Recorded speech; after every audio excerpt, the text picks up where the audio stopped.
Hey, it's Dr. Kieran, and this episode of Her Brilliant Health Radio is brought to you by the Shine Shake Breakfast Meal Replacement Shake with 17 grams of clean vegan protein, 81 milligrams of clean caffeine from the Kona coffee bean in Hawaii, and lots of other minerals, vitamins, nutrients to power you through your day. This sets up your hormones to be balanced throughout the day, starts you detoxifying throughout the day, and gets you nutrifying throughout the day.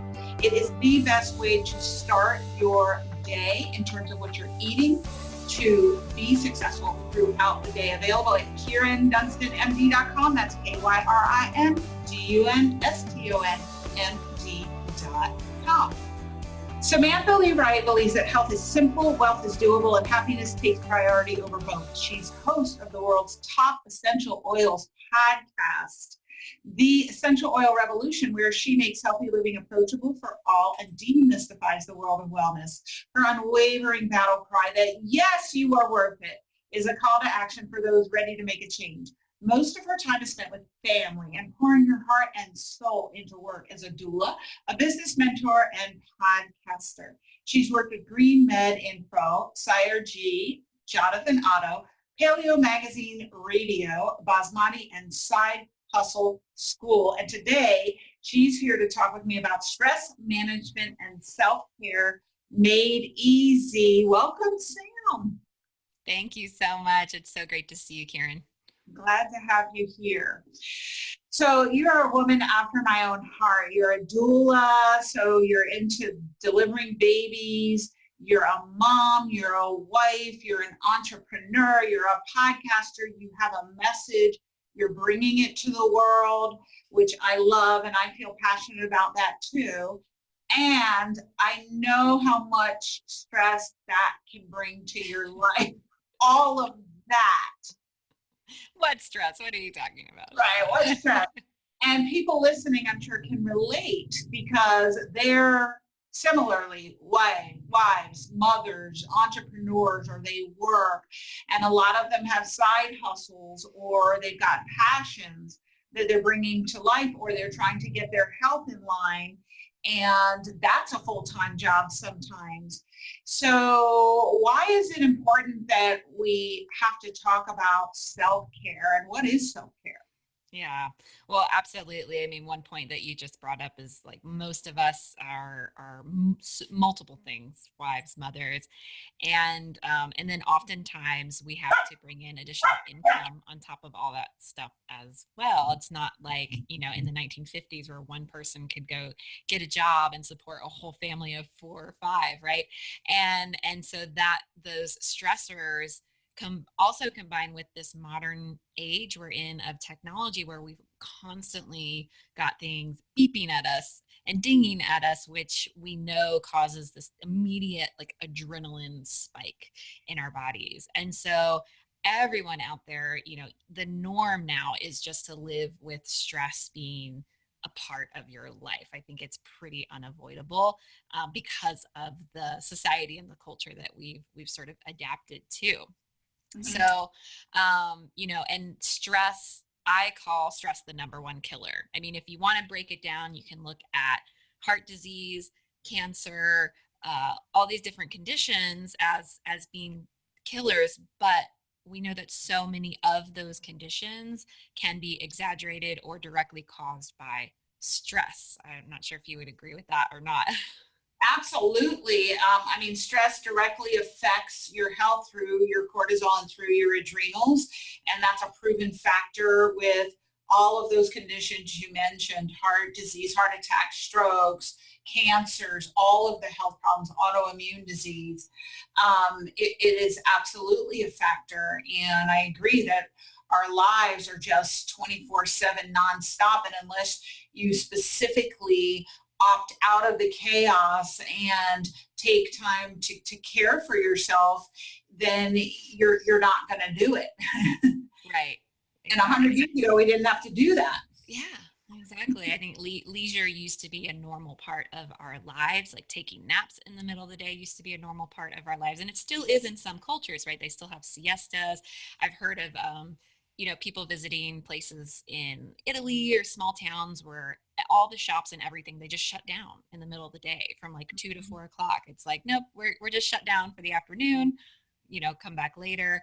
And that's just built into that culture. But at least in America, and from my experience, we don't have anything like that, not even close, unless you're in, kindergarten or preschool, then you then you get to take a nap in the middle of the day.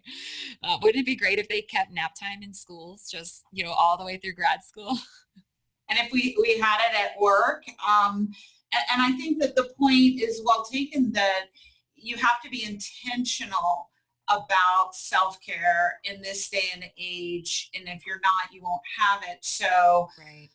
and if you don't plan it, right, then you get unintentional self-care, which is Right. healing from illness. Exactly.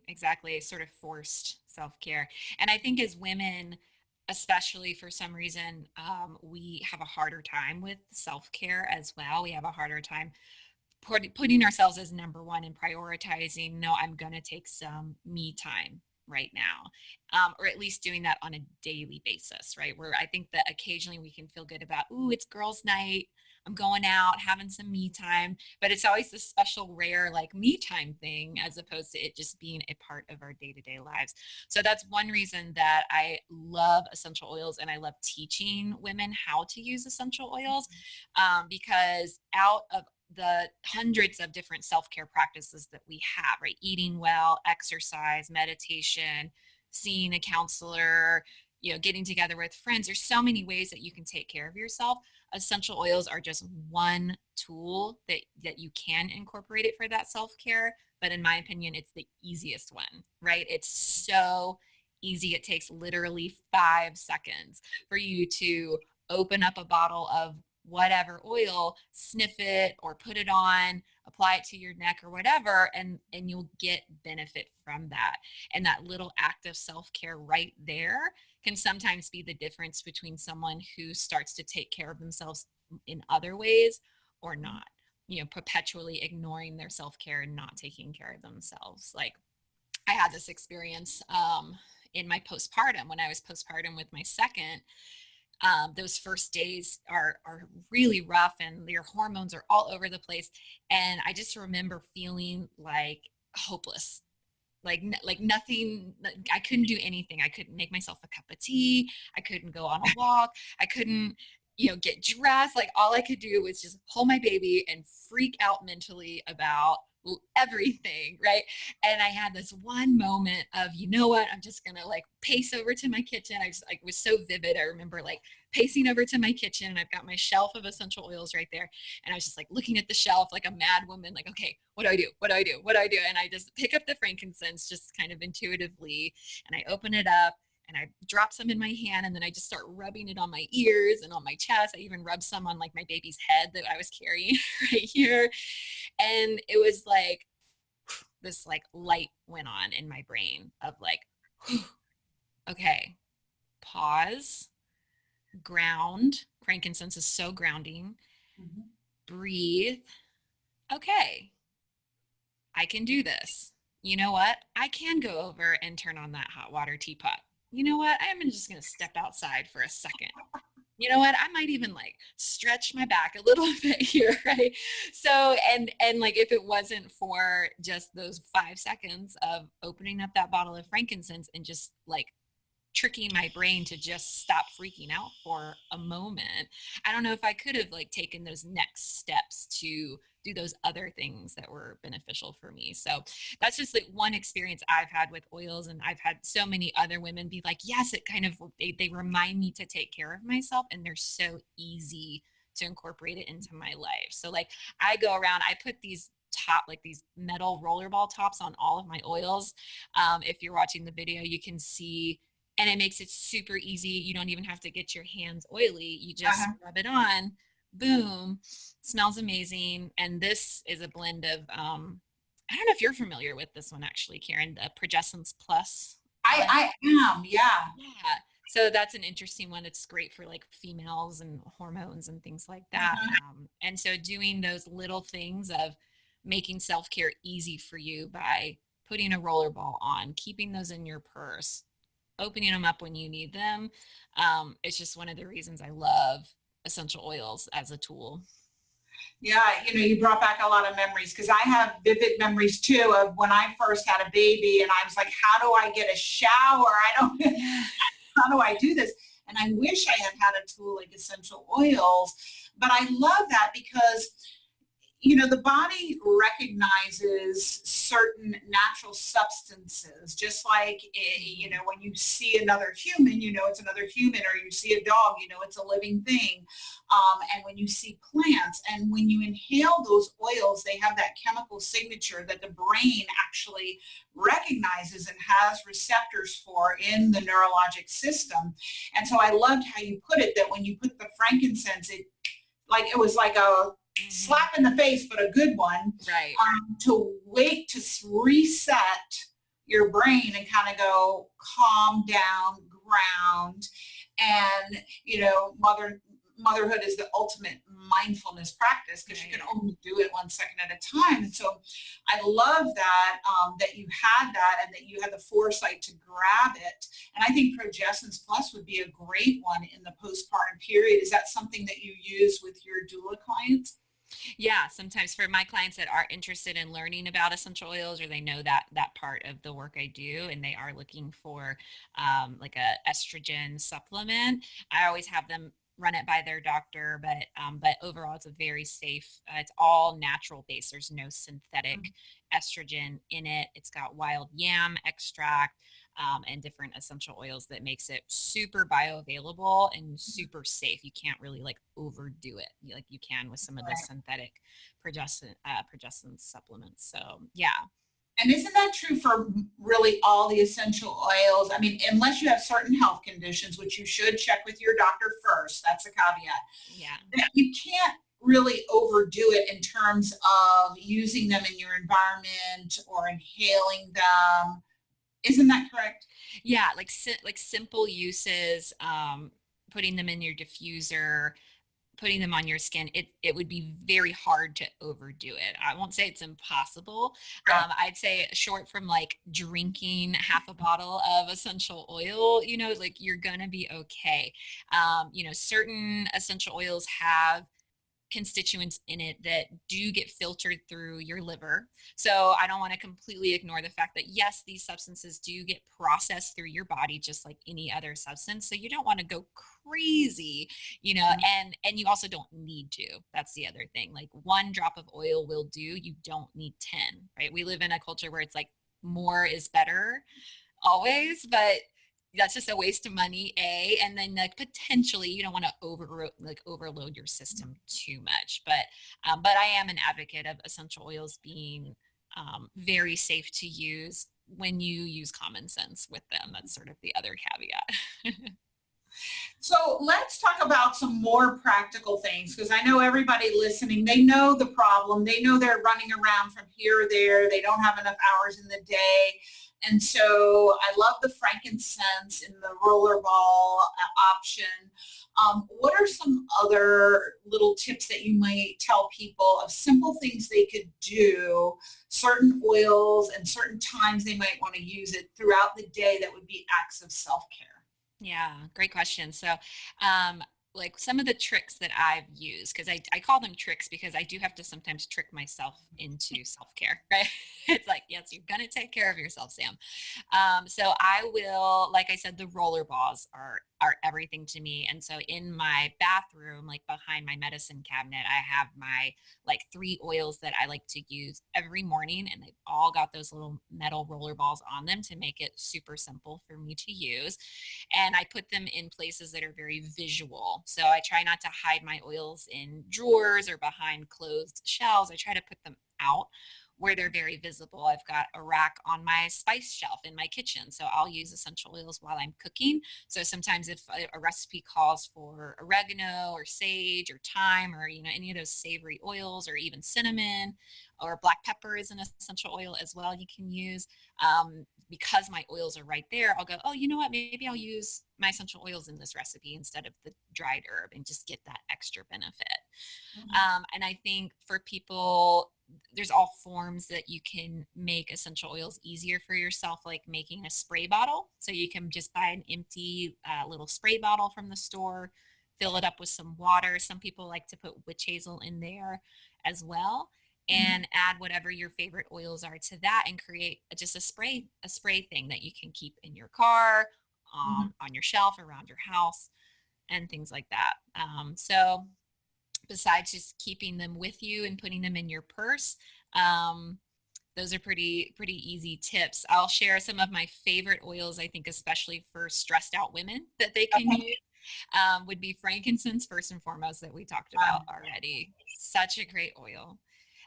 Ylang ylang and bergamot, especially combined, for some reason, those two together are just beautiful. And ylang ylang, especially, you probably know about that oil a lot as well, is sort of known as like the female oil, right? It's great for all things female. It can be very balancing. It can support healthy hormones, healthy emotions for women as well. And then combined with bergamot, which is a citrus oil that it's kind of hard to describe it. It smells like a citrus plant, but it doesn't really smell like orange or lemon or lime. It's just kind of got its own scent, and that's such an uplifting oil as well as a calming oil as well. So I love those combined, and sometimes I'll add lavender oil to that combination as well. And then lastly, a sort of lesser known oil that is so amazing for women is cypress essential oil. It's really great, especially for our sex hormones. So sometimes before, if you have trouble getting in the mood and you want to put some cypress on, you can sort of dilute it with like a carrier oil, like coconut oil, almond oil, whatever you have, and then rub it on your inner thighs or rub it on your wrist, and see if that helps kind of encourage those natural healthy hormones. I will have to check cypress out. I don't think I've ever smelled that. Ooh, it's unique. It's a really unique smell. It's very grounding, and it's also really known for its sort of emotional healing as well. So some people that have used cypress without even knowing that it can do this have all of a sudden found themselves like crying or weeping, because it's got this way of really tapping into the subconscious and sometimes digging up like old memories that need to come out and need to get addressed and healed as well. So yeah. Yeah, that olfactory sense is amazing in terms of triggering memories. Because if I remember correctly, the olfactory nerves go straight into the brain from the nose, and it's your most direct route into the brain. And that they stimulate in the amygdala, where a lot of the memories are stored. And I want to say the term is it anantafel? Something like that, where a scent will trigger a memory, like when you walk in, maybe your grandmother's passed on, and 50 years later you walk in, you smell something like she used to make at Thanksgiving, and all of a sudden you have those emotions come up. Yeah, absolutely. And so it's a very salient medium to trigger memories. Yeah, absolutely. What was that word you used? I might have it wrong, anantafel. I'm going to have to look it up, and at the end of the podcast, if I had it wrong, I'll tell you what the right word is. Okay. That sounds great. I'm glad there is a word for that, though, because I've described that about essential oils, for almost every interview I do. I'm like, it has this ability to really trigger those emotions and those memories that are tied to those emotions too. So I'm glad there's a word for it. But yeah, and it all has to do with, like you said, the olfactory system having this direct connection to the limbic system of our brain, and that controls so much of our subconscious, our emotions. And it's interesting that our sense of smell, to my knowledge, is the only way that we can directly access that part of our brain as well. And you can use that to your advantage. So like, for example, there was a time like a year ago, I was really starting to struggle with my relationship with alcohol. I was like, you know what? I feel like I'm just I'm getting to a point where I'm not sure if I'm in the driver's seat anymore. And I don't like that feeling. And I think a lot of people can agree, like with anything in their life, food, sugar, TV, whatever, and for me, it was alcohol, where I would find myself like at the end of the night, just, another glass of wine here or there, to a point where I wasn't feeling good about that relationship. And so I was like, all right, cold turkey, gonna cut it out for a while. And that was really struggling those first like couple days. I was like, oh wow, I'm glad I did this. I can tell I was not in the driver's seat, because right now I'm really craving a Mhm. glass of wine or a drink. And so I was in a moment of craving, feeling like, I don't know if I'm strong enough. I don't know if I can do this. And so again, I walked over, putzed over to my shelf, same shelf as before. I was looking, I was like, all right, what do I do here? And I just grabbed, I had a blend called Oola Grow, Oola Grow. So it's just like a random blend that it's been on my shelf forever, and I never used it before, but for some reason life was like, all right, this is what you need right now. So I took it, smelled it in, applied it to my wrist. And just like with the frankincense, it was this moment of, whoosh, all right, I can do this. I'm strong. And it was such a beautiful, empowering moment. And because I'd made that neural connection between that smell and that affirmation of, this is what I'm doing, I'm strong enough, I'm stronger, right? I was able to continuously go back to that oil and apply it, every time I felt like I was having a craving or wanting to, have a drink, and knowing that I set that boundary and I didn't want to do that.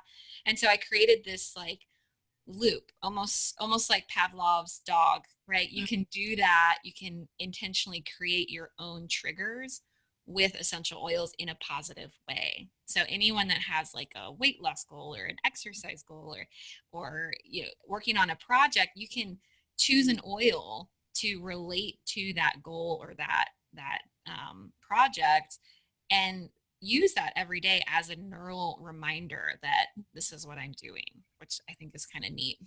Yeah, I love that. So it's really like you're in that old train track groove, Pavlovian conditioning. Busy, stress day, drink wine. Busy, stress day, drink wine. Exactly. Or busy, stress Yelling day, kids, crazy kids, drink drink wine. wine, eat candy, right? And then Yes.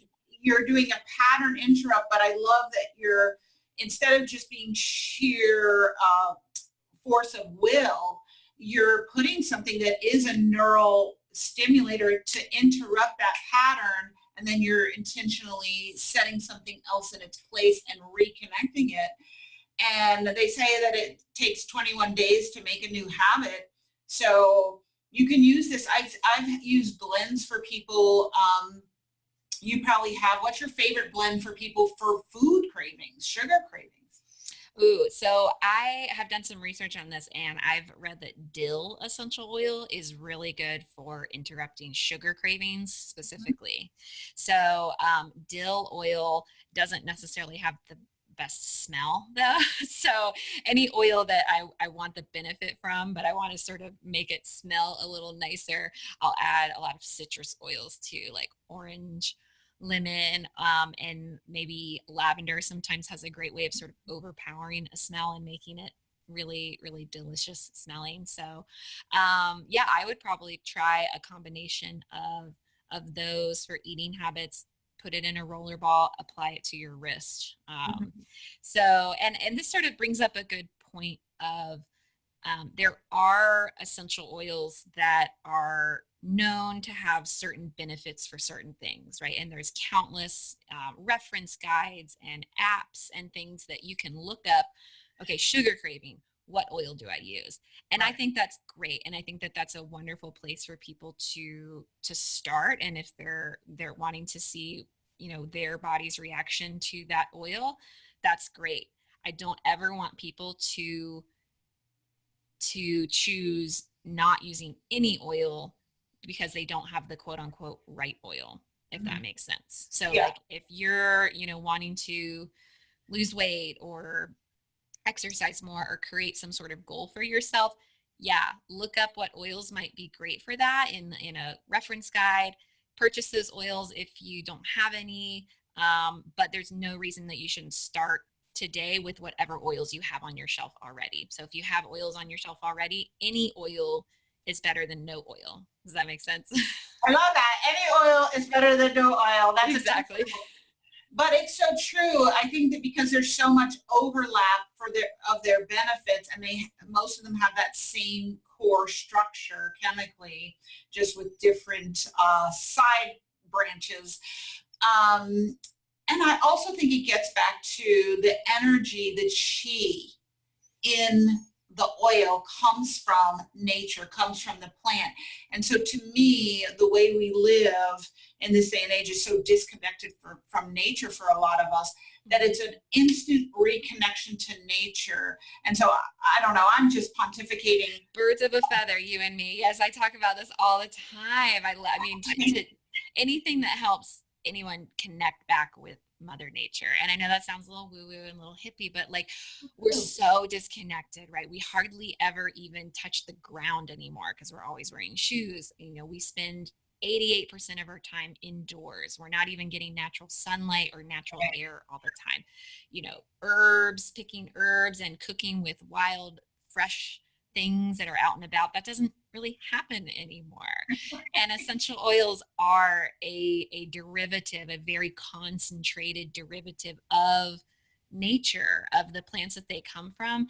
And they're derived in a way that really keeps the essence of that original plant alive. So like compared to dried herbs, let's say dried herbs, the act of them drying out, you lose most of the essential oil that was in that plant. And the essential oil is really where the therapeutic benefits and the magic and the energy of that plant really lives. So even though you're not looking at a lavender plant and you're not smelling a fresh, alive lavender plant, it's like it's in a bottle, but it's really close energetically still to that natural source that it came from. I love that you brought that up. Yeah, and it just reminded me what you were talking about before, that you keep them in your kitchen and sometimes cook with them. I worked with a chef a few years ago. She specifically used essential oils to flavor food because of the lack of energetic chi, shall we say, in dried herbs. And then also a lot of molds can grow in dried herbs, especially if you buy this big container and it's sitting on your shelf for 3 years and you're still using it. So using the essential oils gets the flavor. You need much less, but you obviate the need for the dried herbs, and then you don't have a mold problem. And so you get rid of that issue. So I just wanted to mention that for anyone listening, maybe they're struggling with mold issues, and they can bypass that by using the oils. But I think that science, it has really bridged. If you're paying attention to what's going on, for everybody listening, it's no longer woo-woo. That part of our health challenges are because we're disconnected from nature. It's scientific fact, and that's probably a talk for another time. But suffice it to say for today, that essential oils is really a very powerful tool to bring into your life to reconnect yourself to nature.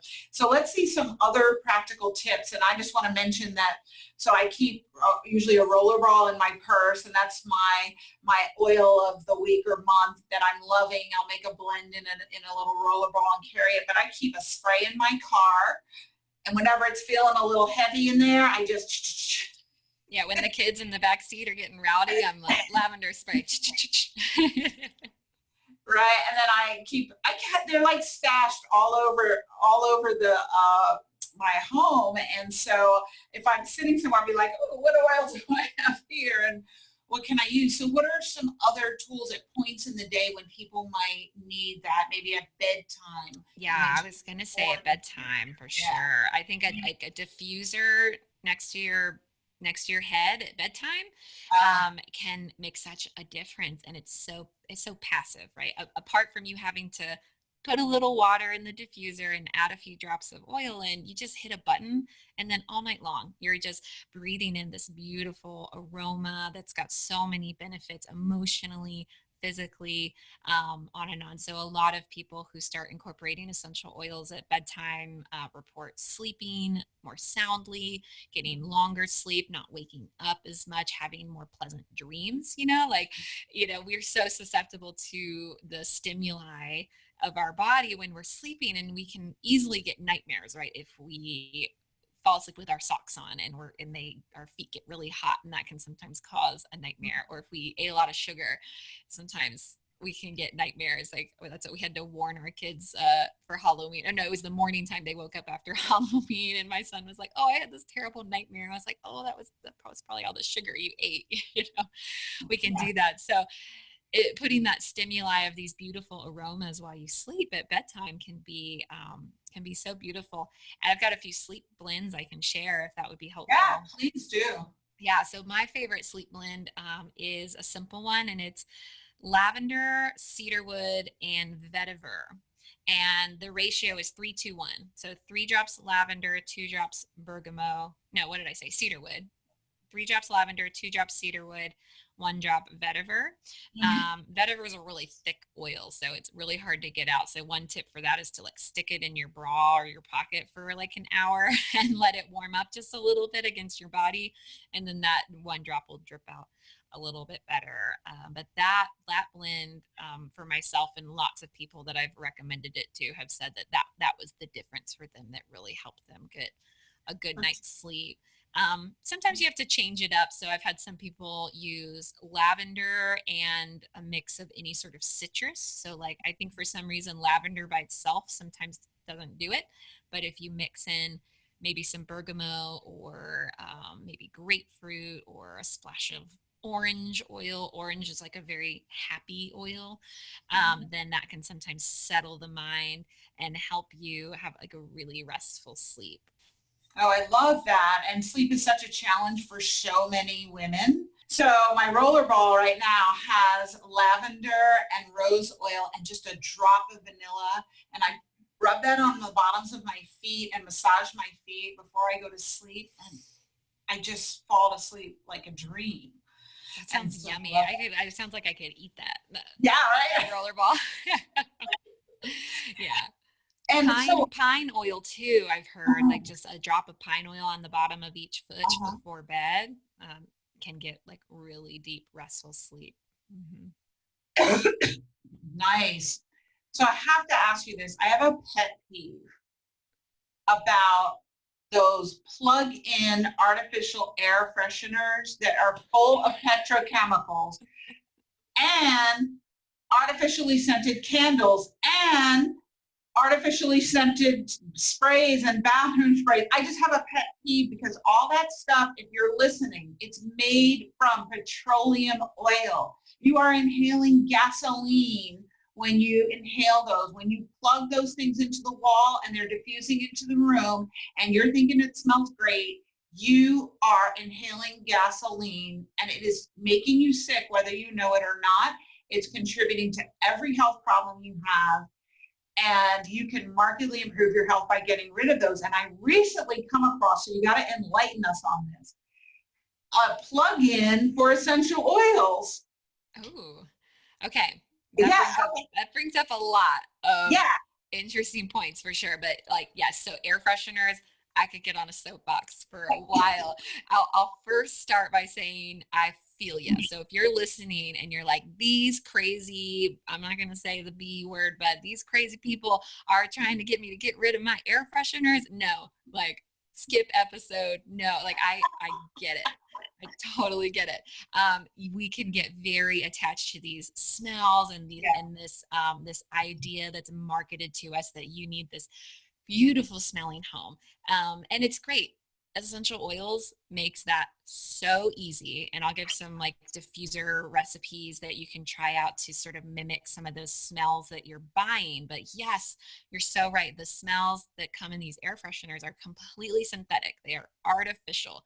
And so the research done, it's kind of fascinating that 75% of US households use air fresheners. 75%. That's 3 out of 4. It's a $1.8 billion industry.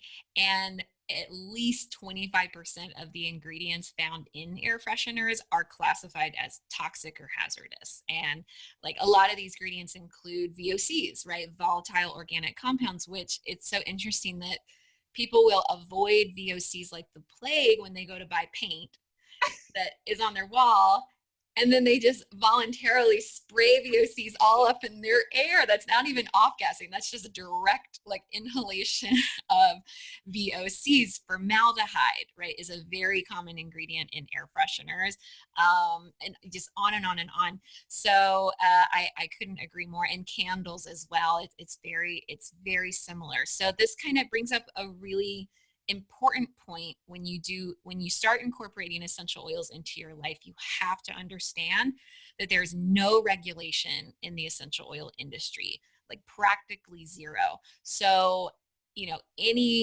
anyone who makes a product, let's say a plug-in essential oil spray, whatever, they can put the words 100% pure essential oils on their ingredient list or on their label, and that does not have to mean anything. It could be 100% toxic sludge in that, not that it would be, but maybe close to it. It could legally be 100% petroleum based artificial fragrance that has all sorts of negative health consequences in that product, even if it says pure essential oils used in our air fresheners, right? So that it brings up a point of consumer awareness. You have to be aware, and you have to become really good at reading labels. Anything that has the word fragrance in it is a red flag of that product containing artificial fragrance. So they don't put the word artificial in front of the word fragrance, but it's implied. Companies can hide like hundreds and hundreds of synthetic petroleum-based chemicals under the term fragrance, and then it's then protected by trade laws so that they don't have to disclose all the ingredients that are in that product. So we have to be really careful. I haven't done the research to see if there are what you're talking about, the plug-in essential oil spray things. I would love to see a product exist like that you could just add your own essential oils to, and it has a mechanism that it sprays out. I would be weary of buying anything from like the grocery store or something that comes like pre-filled with any sort of substance, because then you can't control the quality of what you're using. But buying just a diffuser is a really easy thing to do, and you can get a pretty decent diffuser from Amazon for like $30, and it should last a while. And then you can make your own concoctions. So like we're recording this around the holidays. I love a holiday mix of clove, orange, cinnamon, nutmeg, essential oil. Like, doesn't that just sound delicious? Yes. Yes. And I just want to kind of back up to something you said, that, some people listening are kind of like skip because they don't want to change what they're doing because they're so in love with their fragrances. So what I want to say to those people is, you may not be about changing your fragrance, but I know if you're listening to this, you are about creating brilliant health for yourself. And part of that means finding out the things that you're not aware of that are harming your health, that you don't know about, that are probably contributing to you being tired, not being able to sleep, not having a sex drive, hair falling out, all kinds of chronic health issues. And so don't have contempt prior to investigation. Just listen to what we're saying, and you can create beautiful smells in your laundry, in your bathroom, in your home with essential oils, just as beautiful as you can with artificial fragrance. Mm-hmm. So why wouldn't you want to just try it and see, and then you'll reap the health benefits? And that's really an act of self-care. It totally is. It's an act of self-care and an act of empowerment to say, you know what, I am the gatekeeper to my home. I am going to choose what comes into my home and what I expose myself and my family to. And there's a lot of power behind that. And when more and more people start doing that, and they start voting with their dollars, right? They stop giving their money to companies who are literally poisoning them, then things will start to change. And so it is an act of empowerment, and anyone can use essential oils. And I know I keep saying that, but it's the number one thing that I find that holds a lot of people back. They'll listen to an episode like this, Yeah. and then they'll go, I don't know, they seem scary. I don't want, I might use them wrong. I might hurt something. I might kill my cat or whatever. You know, like there's just so much like negative press out there around essential oils, and a lot of fear of, oh, maybe I'm not qualified to use this. But dude, they're so simple, you guys. They're so simple. So long as you follow the rules of going slow, like 1 or 2 drops at a time, using a good quality oil and not getting like the, $2.99 of bottle of lavender from Walmart or your gas station, Yeah. then you're doing all right. You're going to be fine. But you can have so much fun with it though. Like if you're really attached to, let's say, your Yankee candles, Yeah. go on Google essential oil replacement for Yankee candles, and you'll find all sorts of recipe ideas, and you can have so much fun with it and also reap the benefits of essential oils. So not only are you taking out the potential toxic hazards by eliminating some of these products, but then you're going a step further and you're adding the benefit of the essential oils to your body. The way that they go into your body, they oxidate. I've heard some research done on the antioxidant components of essential oils. Yes. Like every time you breathe it in, boosting your immune system, boosting your mood, lowering your stress, all of these benefits you can get so passively simply by replacing some of the toxic chemicals that are in your home with essential oils. Yeah, there are so many studies now on different oils and their applications and how they're beneficial, where they've looked at different markers like just inhaling lavender for 10 minutes before a stressful doctor's appointment significantly lowers cortisol. And I mean, the list goes on and on. There's just a plethora of it. Why it's not being prescribed in doctor's offices, who knows? I mean, I have my own opinion, but it really is an ultimate act of self-care to use something so simple. And I just want to reiterate what Sam's saying, that you don't need any special training or degree to start doing this. So I want to know, what are some other acts of self-care that you do on a daily basis that people might be surprised to learn that maybe they hadn't thought about, that they might want to start thinking about how to incorporate in their lives? Can I give a really unconventional answer for this? Okay, because I love this question. It's one of the questions I love to ask my guests as well, and it always it just fascinates me so much how some people are so good at the daily self-care thing. They're really good at doing things every single day. I have never been very good at that. And I'm always honest, like, no, I don't exercise every day. I would like to. I maybe do it once or 3 times a week, depending on the week. I don't meditate every morning. I don't journal every morning. These are things I wish I could say I did every day. But the one thing that I really have brought into my ethos and my life that I see as the biggest self-care thing that anyone can do is I have completely rejected the 8-hour work week or 8-hour work day, the 40-hour work week. I think that the 40-hour work week, working 8 or more hours a day, is killing people. And even if you love your job, if it gives you joy, that's great. And most people don't find that much joy from their jobs, and they're devoting the majority of their waking hours to work that is making them stressed out. It's making them go through fast food every day, not giving time to self-care or to family or to friends or to all of these things that we know contribute to a healthy lifestyle. So, I became my own boss about 6 years ago and have never looked back. And there are days or weeks that I do hustle, and I've got my hustle periods where I'm like, okay, I've got a big project. Yeah, I'm going to work 8 hours today or whatever. But most of my days are just, I work while my kids are at school, and I get to drop them off at school and I get to pick them up at the bus stop. And that's sort of a force, like 4.5 to 5 hour work day. And I'm very productive. I'm very successful. I get so much done in that time. And so it's a very unconventional answer, but I think that for those who are feeling me and they're like, yes, I would be so much healthier if I only worked, 4 or 5 hours a day. Think about things you can do to take steps towards that goal. It doesn't mean you have to become your own boss. If you have a boss, think about ways you can maybe approach your boss about, hey, you know what? I've been doing some research on productivity. I think that I could be a much better employee for you if I worked 6 hours a day, or Mhm. if I worked 2 days from home remotely, or things like that. So it's not applicable to every job or every person's situation, but it's something that I'm very passionate about. I love that. I do think that the insanity of the 8 hour workday, 5 day work week, it's really part of what's stressing us out. And then you factor in the commute for so many people. Mhm.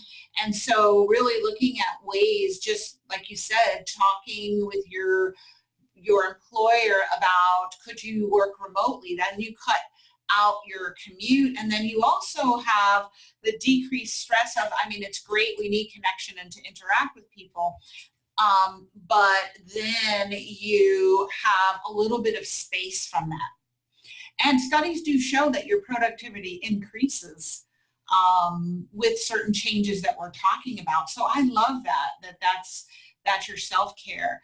um, yeah, I know in my mainstream OBGYN career, it really was abdicating control of my life from an internal focus to an external. It was always the baby's coming, you got to go to the hospital, Right. and being in certain places and being there for surgery and certain things you had to do. And I think that's a part of the reason why my health got so out of control. Yeah. Um, and so part of healing myself was really putting myself first and looking internally as to what am I inspired to do?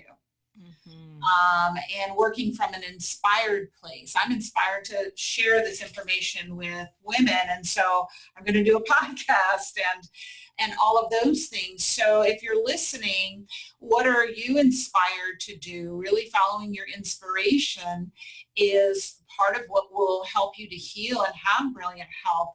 Sam has followed her inspiration. She's helped so many people by introducing them to essential oils and helping them understand how easy it is to implement in their daily lives, talking about self-care. And I think more than what you say is who you are and how you live your life that really speaks to us. I think you're such an inspiration and you've shared so many wonderful tips. I would love it if you could leave us with your top 3 take action tips if you're listening. So for listeners who haven't worked with essential oils, what would be your top 3 take action tips? Sure. So, action one, buy some good quality oils. Can't do anything until you buy some oils. Um, you know, do some research, buy from a company that you can trust. Just like quick tips, don't buy cheap oils. You're going to get what you pay for. So, there's that. Step number 2, get those rollerball tops and buy the metal ones, not the plastic ones. So there's these metal rollerball tops. You can put them right on the top of your oil bottle.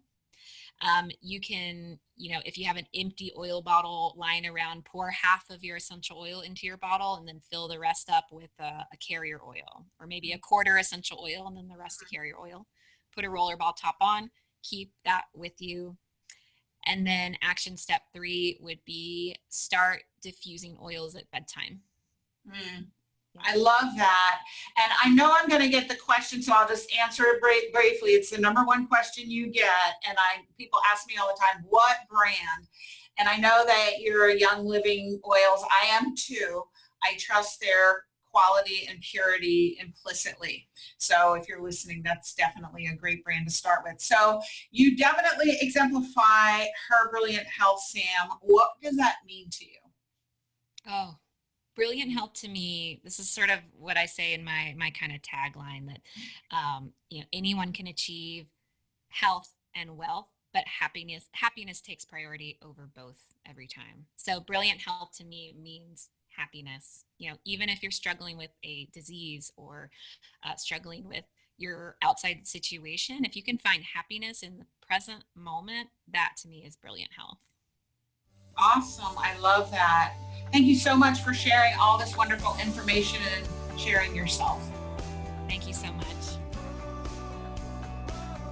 Hey everybody, thank you so much for joining me for today's episode of Her Brilliant Health. Wanted to get back to you on that word I couldn't think of, that I still can't think of, even though I've researched it on the internet. But I did come across the Proustian effect, where a smell triggers a memory. I also came across very active discussions about this very topic. Somebody suggested that it's called a memory, smell memory. I thought that was really cute. So I thought I'd leave you with that. If I do come up with that word, I know a doctor who used to use it all the time. I have messaged him, and when I hear it, I will let you know on whatever podcast episode I'm recording at that time. So you want to stay tuned, because you'll want to know that memory. This is a very potent aspect of using essential oils, and it's also something that you'll notice that occurs in your everyday life, how smells trigger emotions. Thank you so much for joining me. I think this was a wonderful discussion with Sam. I love how relatable she is, how open and honest, how she shared from the heart about her life. Practical, everyday tools that you can start to use now. So don't let this just be information that goes in one ear and out the other. How are you going to take the information you heard today and implement it in your life so that you can continue or start moving towards your brilliant health? And I'll see you in the next episode.